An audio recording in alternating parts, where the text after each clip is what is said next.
The glass of water hit his face so hard that for a moment, nobody in the marble lobby moved. The man standing there, soaked and humiliated, slowly lowered the resume he had been holding against his chest. His shirt was already faded, his shoes were worn, and his hands trembled, not because he was afraid of the CEO standing in front of him, but because he knew that this job might be the difference between his little daughter eating dinner that night or going to bed hungry. Then the CEO laughed and told security to remove him. What nobody in that building knew was that the man they were about to throw out had been invited there by the one person whose decision could change the entire company. And when the chairman finally walked through those glass doors, he looked at the soaked single father and said 5 words that turned the entire room silent: "He's here for your job." Before we continue, if you believe kindness, hard work, and second chances can change a person's life, please like this video, leave a comment, share this story with someone who needs hope, and subscribe to Hardworking Dad. Your support helps us bring more stories about ordinary people who refuse to give up. His name was Tavian Mercer, a 36-year-old single father who had learned to measure life in small victories. Getting his daughter, Nia, ready for school before sunrise was a victory. Finding enough money to pay the electricity bill was a victory. Keeping a smile on his face when she asked why other children had newer shoes was a victory. Tavian had once worked as an operations supervisor for a manufacturing company, but after the factory closed, his savings disappeared faster than he could replace them. He took delivery jobs, repaired broken appliances, unloaded trucks, and worked overnight shifts whenever someone would hire him. Every morning, no matter how exhausted he was, he returned home before Nia woke up, made her breakfast, and pretended he had slept peacefully. That morning had started differently. Tavian had found a job posting for a senior operations coordinator at a prestigious company called Veronese Holdings. The position paid enough to give him stability again. More importantly, it matched the experience he had spent 15 years building. He had spent most of the night preparing his resume, carefully printing every page at a small neighborhood shop because his home printer had stopped working months earlier.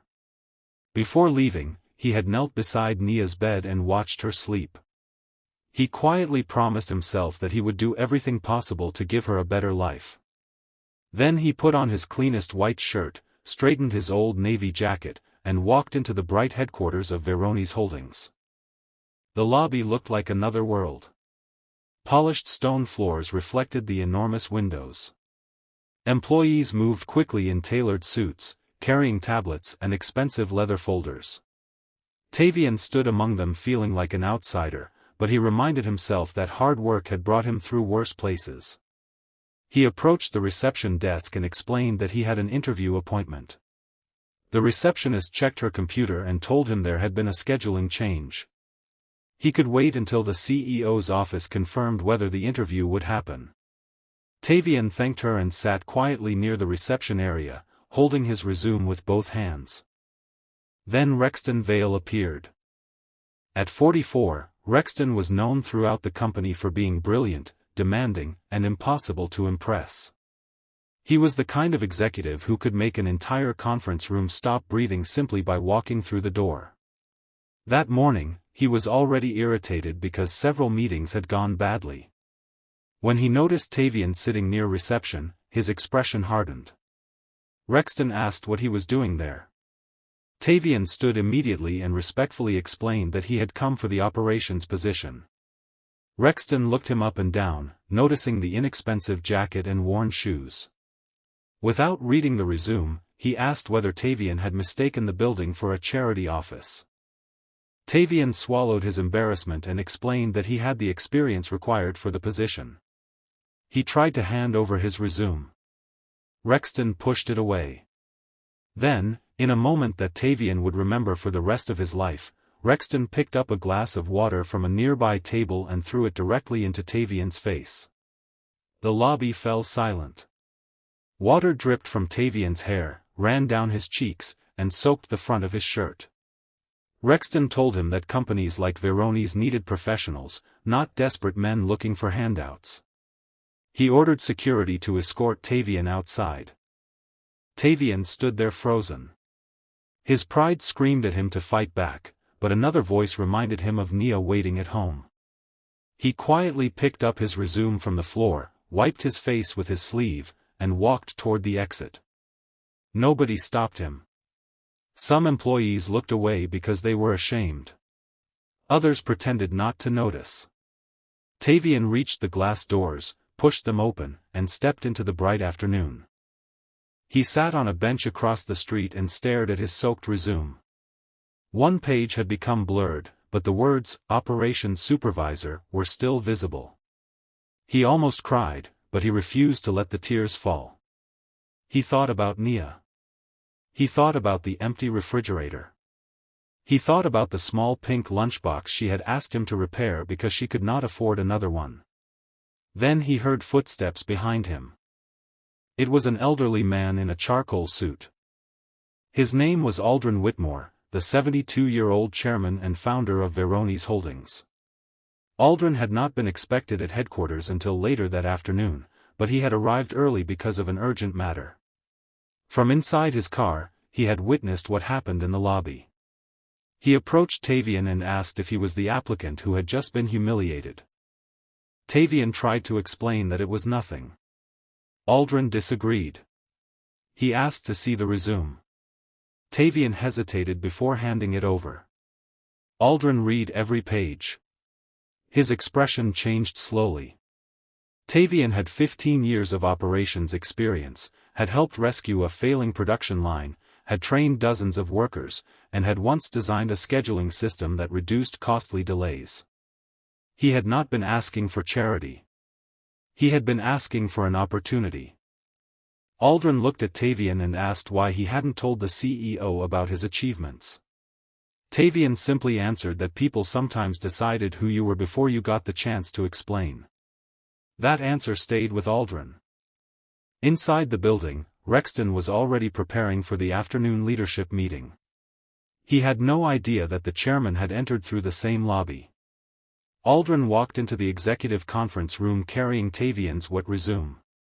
The room became silent. Rexton looked confused until Aldrin placed the resume on the table. Aldrin asked Rexton whether he knew who Tavian Mercer was. Rexton shrugged and said he was just an applicant. Aldrin corrected him. Tavian was an applicant with more practical operations experience than several executives sitting around that table. More importantly, Aldrin explained that he had spent the previous 6 months quietly investigating the company's declining productivity. He had discovered that Veronese had lost millions because management had become disconnected from the workers actually running the operation. Employees were afraid to report problems because executives punished mistakes instead of solving them.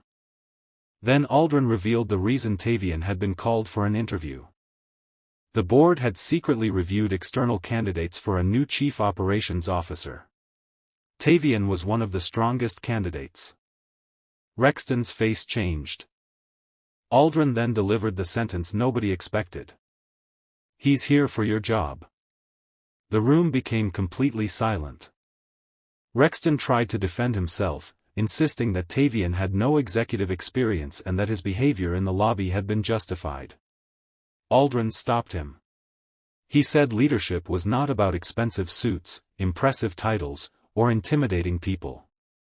Leadership was about recognizing potential, protecting dignity, and understanding that every employee carried a story nobody could see.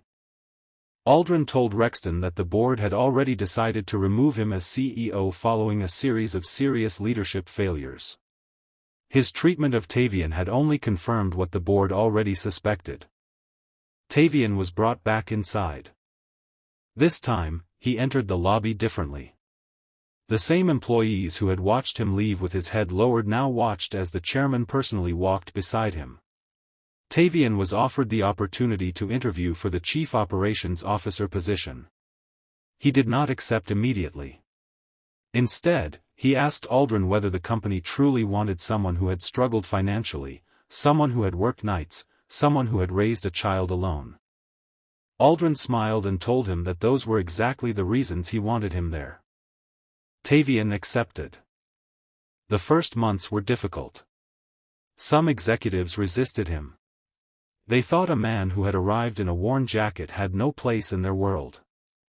Tavian never tried to prove himself by shouting louder. He walked through warehouses, spoke with drivers, ate lunch with employees, and listened to problems that management had ignored for years.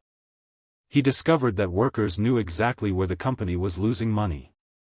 They simply had never been asked. Within 6 months, production improved dramatically. Employee turnover dropped. Delays were reduced. Customers began returning. Tavian introduced practical changes based on what workers actually needed rather than what looked impressive in reports.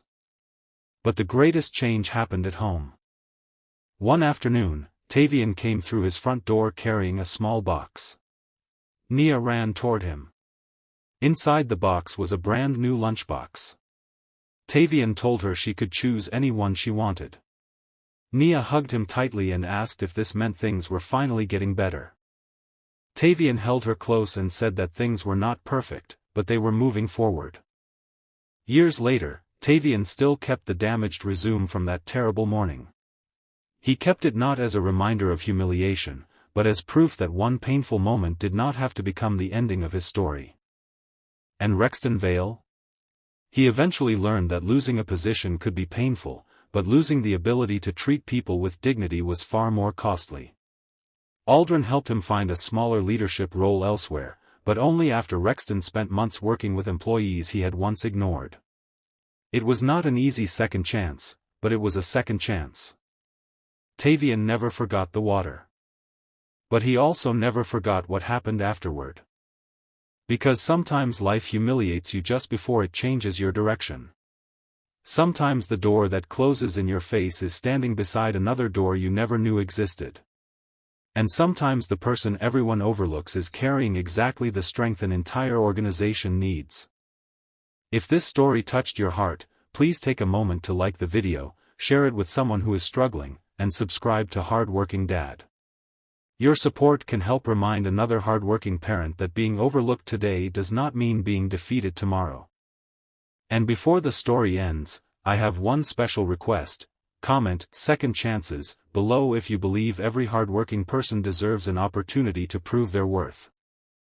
Tavian's story was never really about becoming a powerful executive. It was about refusing to let one cruel moment define him. He walked into that building as a tired father searching for a job and walked out carrying something far greater than a position. He carried proof that dignity can survive humiliation, that kindness can create change, and that sometimes the person standing quietly at the bottom is closer to the top than anyone realizes. The next morning, Tavian arrived at Verone's before sunrise. He stood near the same glass doors where he had once walked out soaked and ashamed. This time, he was holding his daughter's repaired lunchbox in one hand and his new company badge in the other. He looked at his reflection in the glass, smiled softly, and walked inside. Not because he had finally become important, but because he had never stopped being worthy.